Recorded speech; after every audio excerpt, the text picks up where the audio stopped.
A good day to you all. My report will be about Laborem Exercens by John Paul II. This video will be the first part. The second part will be reported by my partner, Dean Corpus.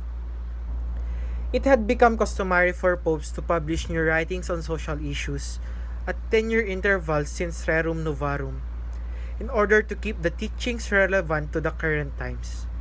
Laborem Exercens was written in honor of the 90th anniversary and makes reference to Rerum Novarum and to several of the subsequent writings.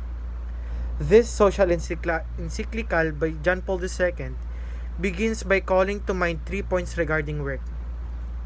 First, its dignity; second, its meaning; and third, its particularness to the human person. Society cannot exist without work, for work produces the necessities of the day-to-day living of man.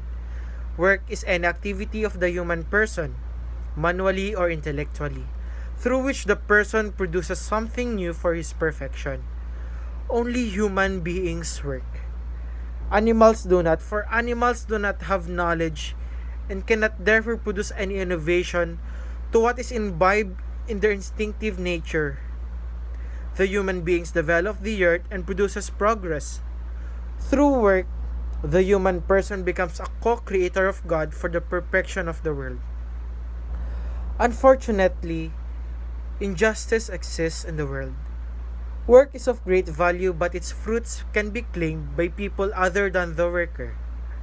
At present, the worker has become valueless and hungry, living in a dwelling not even fit for animals, dying for lack of the resources to cure himself and his loved ones in times of sickness. Hence, the social question. The social question consists basically in the unequal distribution of wealth, with few possessing the wealth of the nations, while the majority suffers hunger. Those who have nothing are precisely the ones who work. John Paul II in this encyclical says that work is at the very center of the social question. Laborem Exercens, paragraph 6. Laborem Exercens affirms the commitment of the Church to the cause of the work and workers. Through the centuries, the Church spoke in favor of human work. Catholic thinkers spoke through the decades. The modern popes with their social encyclicals all recognized and promoted the dignity of human work. Laborem Exercens wants to highlight one aspect, that human work is the essential key to the solution to the social problem. Hence, to solve the social problem is to solve the issue of work itself. As for work and man, Laborem Exercens affirms its conviction that work is a fundamental dimension of man's existence on earth.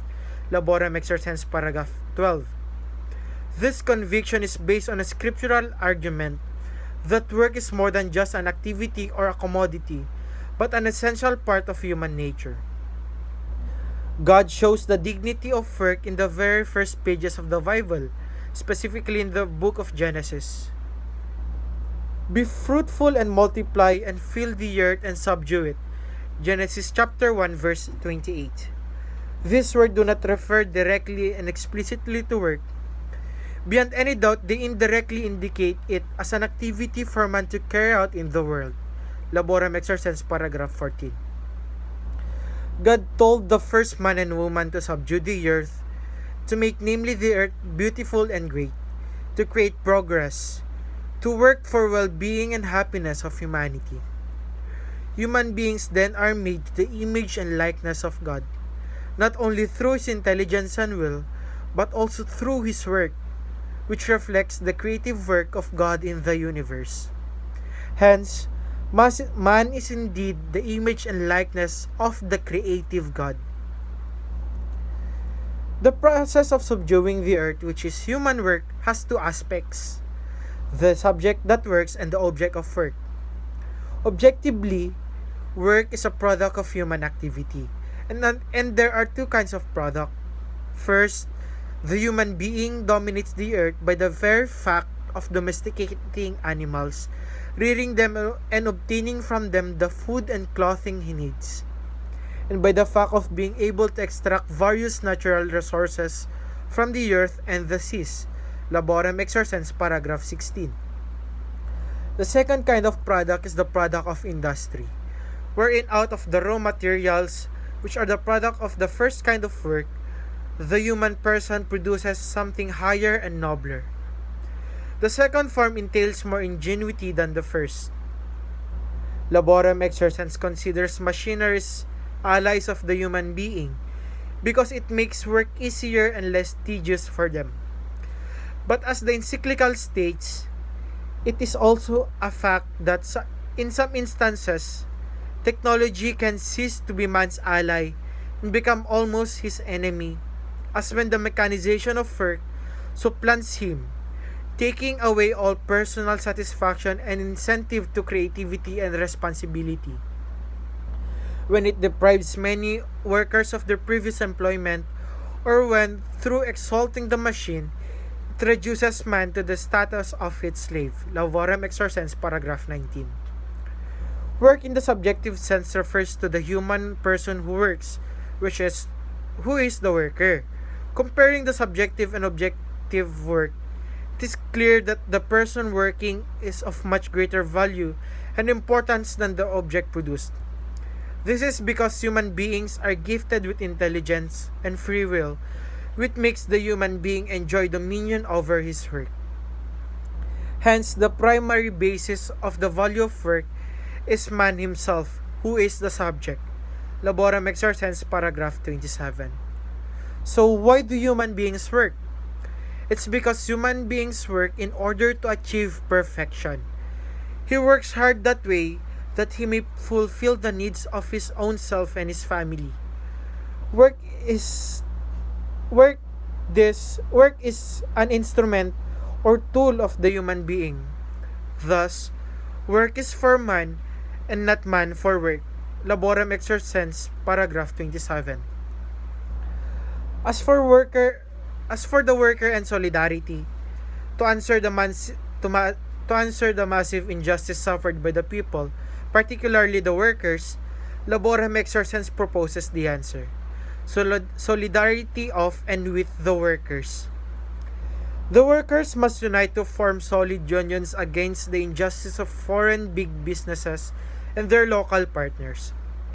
People of goodwill, particularly the middle sector, should then unite with the workers in the struggle for liberation. Laborem Exercens commits the Church to solidarity with the workers.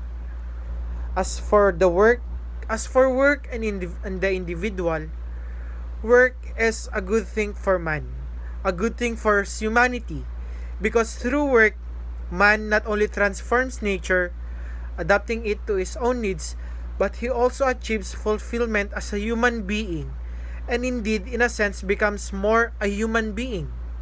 Laborem Exercens, paragraph 40. Work is indeed good to a human being because through work, the individual transforms creation into something that could fulfill human needs. And as for work and society, Laborem Exercens also speaks of the social aspect of work. For the family and the nation, work is essential to the family, for it is through work that human beings provide for their families. Work is also important for the education of children. Work is essential too for the nation, for it is through the work of its citizens that the nations get rich. It is also through work that a nation educates its citizens. By its policies on work, by its laws on the dignity of work, citizens learn to cherish work and to labor for society's well-being. And that would end the first part of our report. Thank you.